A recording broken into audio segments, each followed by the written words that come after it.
Did you know that Cold Plunge is being used by psychotherapists to help desensitize their clients to their fears and anxieties? Cold Plunge is being used in addiction and recovery to help people who are going through addiction with their chemical dependency. Did you know that Cold Plunge is being used by police departments in crime prevention by tying it to the heat maps and bringing it into high crime areas? But here's the deal.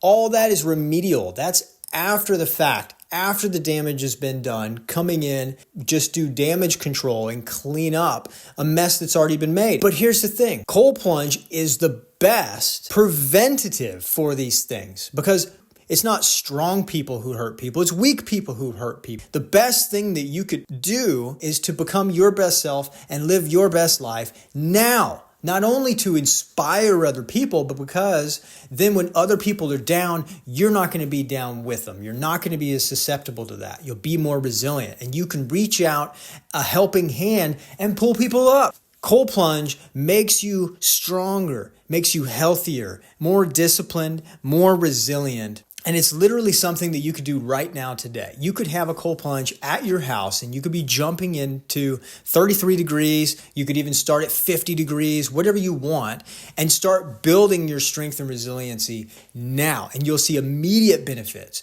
You'll first off will feel a rush of endorphins. You're going to feel all of the dopamine. You're making your own dopamine rather than going to scrolling social media or to going to any of the other, addictive habits that we had to have to get those dopamine hits. You're making your own.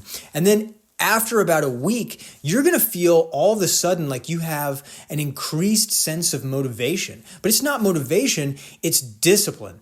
Discipline is the ability to get yourself to do something regardless of whether or not you're motivated to do it.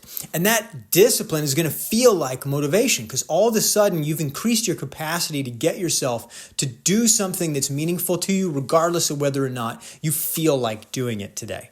And then all of a sudden, big things are going to look like little things. All of the things on your to-do list that you've been putting off because they're too hard, all of a sudden you're just going to start crushing. You're going to start knocking them out. Before you know it, you're going to actually build momentum in your life. And all it takes is a small ritual of doing something uncomfortable with the intention that this is going to translate to the rest of my life in a positive way. And not only my life, you see, you don't just have your own life. You are a part of your family. You're a part of a community. You're a part of a state, a nation, a society. So when you improve your life, you're actually bringing everybody else up with you. You can't just go up in a vacuum. Right? You are interdependent on not just the people, but an entire ecosystem. So when you better yourself, you are bettering the entire world. Everything starts with you. Everybody else is looking outside of themselves saying, you know what? I think world hunger is a big issue and you know what the president should do is, or I think war and crime is an issue and the Congress should do is. But everybody's saying